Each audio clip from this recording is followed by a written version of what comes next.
Hello students, last લેક્ચરમાં આપણે error handling in JSP સાથેના ટોપિક સાથે આપણે જેએસપી ચેપ્ટર કમ્પ્લીટ કરેલું. હવે આપણે ન્યૂ ચેપ્ટર સ્ટાર્ટ કરી છીએ જાવા બીન્સ. નાનું અને સિમ્પલ એક બે ટોપિક જ છે જાવા બીન્સ. ચેપ્ટર નંબર 6 જાવા બીન્સ. હવે જાવા બીન્સ શું છે? એક સિમ્પલી જાવાનો ક્લાસ છે. કેવો ક્લાસ? Reusable class. અહીંયા તમને એની ડેફિનેશન આપેલી છે. Java bean is a reusable software component that can be manipulated visually in an application builder tool. કે એવો સોફ્ટવેર તમે કહી શકો, કાં તો એવો ક્લાસ કહી શકો કે જેનો એવરી ટાઈમ જ્યારે તમારે એની જરૂર પડે ત્યારે તમે એને યુઝ કરી શકો છો. એનું વિઝ્યુઅલી કે જેને તમે જોઈ પણ શકો છો. એવું નહીં કે ક્યાંય હિડન ક્લાસ હશે, ક્યાંય હિડન કોડિંગ હશે એનું. Okay, in an application builder tool, કોઈ પણ જેમાં તમે જાવાની એપ્લિકેશન બનાવી શકો, સેમ એ જ સોફ્ટવેરમાં તમે જાવા બીન્સના ક્લાસ પણ બનાવી શકો. Specially constructed Java class written in the Java and coded according to the Java Beans API specifications. Constructed Java class કે સ્પેશિયલી એક એવો જાવા ક્લાસ છે કે જે ઓનલી જાવાની લેંગ્વેજમાં જ રાઇટ થયેલો છે અને કોના અકોર્ડિંગ કોડિંગ કરેલું છે? Java beans API specification. Application programming interface કેવી રીતે થાય છે સ્પેશિયલી એને ધ્યાનમાં રાખીને એક જાવાના ક્લાસ અલગ અલગ બનાવેલા હોય છે. આ ક્લાસ તમે પોતે પણ બનાવી શકો છો. જાવા બીન એટલે એક જાતનો યુઝર ડિફાઇન ક્લાસ જ છે. અહીંયા એની કેરેક્ટરિસ્ટિક્સ આપેલી છે. ફર્સ્ટ છે should be serializable and implement serializable interface. જે કોઈ બી તમે જાવા બીન્સનો ક્લાસ બનાવો, જાવાનો ક્લાસ બનાવો, કમ્પલસરી એને સિરિયલાઇઝેબલ હોવું જોઈએ ને ઇમ્પ્લિમેન્ટ સિરિયલાઇઝેબલ ઇન્ટરફેસ. ક્યારે એ સિરિયલાઇઝેબલ થશે? જો એ આ ઇન્ટરફેસને ઇમ્પ્લિમેન્ટ કરશે તો. સેકન્ડ છે it provides default no argument constructor. કે એના પાસે એક default argument no argument constructor જ હશે કે જે તમે ક્લાસ ક્રિએટ કરશો, ક્લાસનો ઓબ્જેક્ટ ક્રિએટ કરશો, એની સાથે જે કન્સ્ટ્રક્ટર છે એ કોલ થઈ જશે. May have a number of properties which can be read or return. એના પાસે ઘણી બધી રીડ ઓર રિટર્નની પ્રોપર્ટીઝ હોઈ શકે છે. સપોઝ આપણે બે વેરિયેબલ લીધા, આઈડી અને નેમ, તો એ બંનેની ગેટ અને સેટ પ્રોપર્ટી હોવી જોઈએ કે ગેટ મેથડથી તમે એને પ્રિન્ટ કરાવી શકો અને સેટ મેથડથી એની વેલ્યુને તમે સેટ કરી શકો. કે મે have number of getter and setter method for the properties. જેટલા વેરિયેબલ છે એ બધાની ગેટ અને સેટ પ્રોપર્ટી હોવી જોઈએ, જેથી કરીને તમે એની વેલ્યુ સેટ પણ કરી શકો અને આઉટપુટ તરીકે પ્રિન્ટ પણ કરી શકો. Java bean provide support for some or all of the following key features. અહીંયા એના તમને ઘણા બધા કી ફીચર્સ આપેલા છે કે જે એને નોર્મલ જાવા ક્લાસથી એને ડિફરન્શિએટ કરે છે. ફર્સ્ટ છે સપોર્ટ ફોર ઇન્ટ્રોસ્પેક્શન. ઇન્ટ્રોસ્પેક્શન શું છે? Process by which an application builder discovers the property, method and event that are associated with Java bean. કે એની જે કાંઈ પ્રોપર્ટીઝ હશે, મેથડ્સ હશે, એની ઇવેન્ટ હશે, એ બધી એના સાથે કનેક્ટેડ હશે. આ બધાને ફાઇન્ડ આઉટ કરશે. આપેલું છે ડિસ્કવર્સ. ઓકે, હવે દરેક વેરિયેબલની પોતાની પણ અલગ પ્રોપર્ટી હશે જાવા બીનની અંદર. દરેકની પોતાની અલગ અલગ મેથડ હશે. દરેક ક્લાસની ઇવેન્ટ પણ હશે, ઇવેન્ટ લિસનર્સ પણ હશે. સેકન્ડ છે સપોર્ટ ફોર પ્રોપર્ટીઝ. પ્રોપર્ટીઝ શું છે એ પણ આપણે આગળ નેક્સ્ટમાં જોશું ઇન ડિટેલમાં. Basically member variables that control the appearance or behaviour of the Java bean. અહીંયા કીધું છે કે પ્રોપર્ટીઝ શું છે? Basically member variables. કે કોઈ પણ તમે એના મેમ્બર વેરિયેબલમાં કાં તો એના વેરિયેબલ્સ પણ આવી શકે, એના કીવર્ડ્સ પણ આવી શકે અને એની મેથડ્સ પણ આવી શકે. Support for customization. તમારે તમારો પોતાનો કસ્ટમ ક્લાસ જનરેટ કરવો છે કે મારી પાસે 5 વેરિયેબલ હોવા જોઈએ, ડિસ્પ્લે થવા જોઈએ, તો એ પણ અહીંયા તમને સપોર્ટ કરે છે. તમારી પોતાની ઇવેન્ટ કાંઈ જનરેટ કરવી છે, mechanism by which Java bean can communicate with one another. એક કરતાં બે તમે જાવા બીન્સ મતલબ કે જાવા ક્લાસ તમે ક્રિએટ કર્યા, તો એ બંને સાથેના કમ્યુનિકેશન કેવી રીતે થવા જોઈએ, તો એની પણ એક અહીંયા તમને ઇવેન્ટ કરીને સપોર્ટ કરશે. Persistent storage. કે એક તમે કહી શકો કે ફોરએવર માટે અમુક જગ્યાએ ડેટા સ્ટોર થઈ જાય એના જેવું. Refers to ability to save the current state of an object so that it can be restored at a later time. કે અહીંયા તમારે જે કરંટ એક બફર તમે અહીંયા લઈ શકો કે બફરમાં ટેમ્પરરી એને સ્ટોર કરેલું હોય અને પછી જ્યારે તમે એનો યુઝ કરવો છે તો જેમ જેમ રીયુઝ કરતા જશે એમ એમ ડેટા પર્સિસ્ટન્ટ થતો જશે કે ફોરએવર માટે એક જગ્યાએ સ્ટોર થયેલો હશે, સેવ થયેલો હશે. હવે આ બધી એની આપણે આ શું એ સપોર્ટ કરે છે એના કી ફીચર્સ જોયા, અહીંયા એના કેરેક્ટરિસ્ટિક્સ જોઈ, હવે નેક્સ્ટ આવે છે એના એડવાન્ટેજીસ. ફર્સ્ટ એડવાન્ટેજ છે provides property of write once and run anywhere. કે એનો તમે ફર્સ્ટ કેરેક્ટરથી તમે એને યાદ રાખી શકો, WORA, વોરા. ઘણી બધી વાર એનું ફૂલ ફોર્મ પણ આવી શકે છે. એનો મેઇન એડવાન્ટેજ છે write once and run anywhere. In short કે રીયુઝેબલ છે. એકવાર તમે કોડિંગ લખી દીધું પછી એને તમારે જેટલી વાર જરૂર પડે છે, સપોઝ કે કનેક્શન માટે મેં કોડિંગ લખેલું, એ કનેક્શનનું કોડિંગ તમારે બીજા 50 પેજમાં જોઈ છે તો તમે ડાયરેક્ટલી એક ક્લાસનું નામ લખીને એને યુઝ કરી શકો. એવરી પેજમાં તમારે એનું 15 થી 20 લાઈનનું કોડિંગ લખવાની જરૂર નથી. Can work in different local platforms.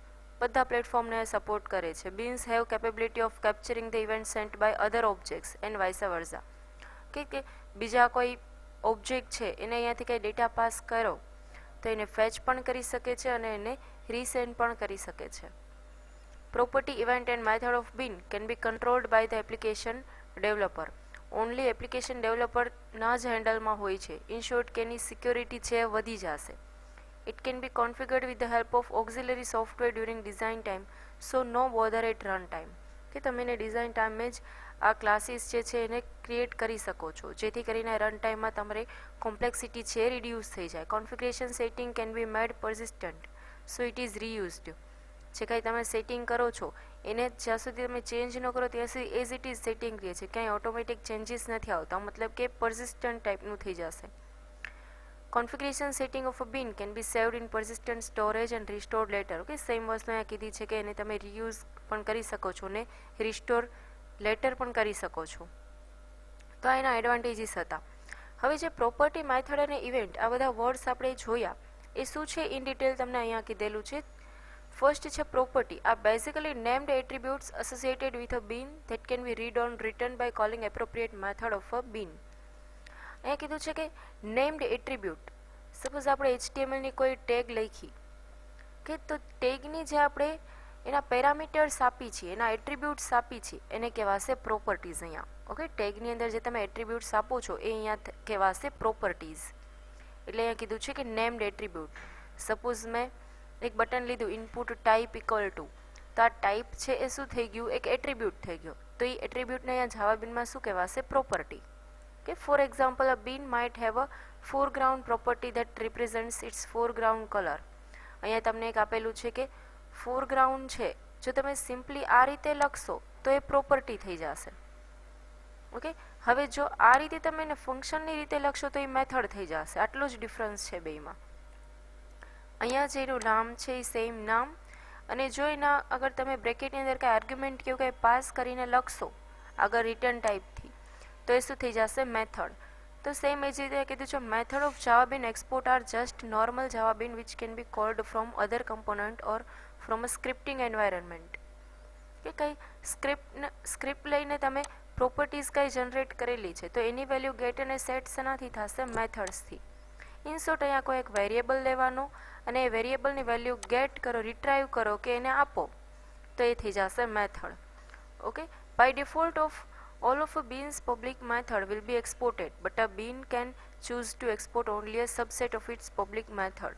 એના પાસે ઘણી બધી મેથડ્સ અવેલેબલ હશે પણ એ કેવી એપ્રોપ્રિએટ મેથડ છે એ જ ખાલી ચૂઝ કરીને એને સેન્ડ કરશે, એક્સપોર્ટ કરશે. થર્ડ છે event. Provide a way for one component to notify other component that something interesting has happened. Event means કે કંઈક વસ્તુ થઈ છે એને રિસ્પોન્સ કરે, એ જે રિસ્પોન્સ કરશે એને કહેવાશે ઇવેન્ટ. હવે ઇવેન્ટ કેવી રીતે રિસ્પોન્સ કરે છે, કાંઈ લિસનરનો યુઝ કરીને કરે છે કે પોતે જાતે જ કરે છે. સપોઝ કી પ્રેસ થાય છે તો એ પ્રેસની ઇવેન્ટ થઈ, કી અપ થાય છે તો એ અપની ઇવેન્ટ થઈ. Under the new AWT event model and event listener object can be registered with an event source.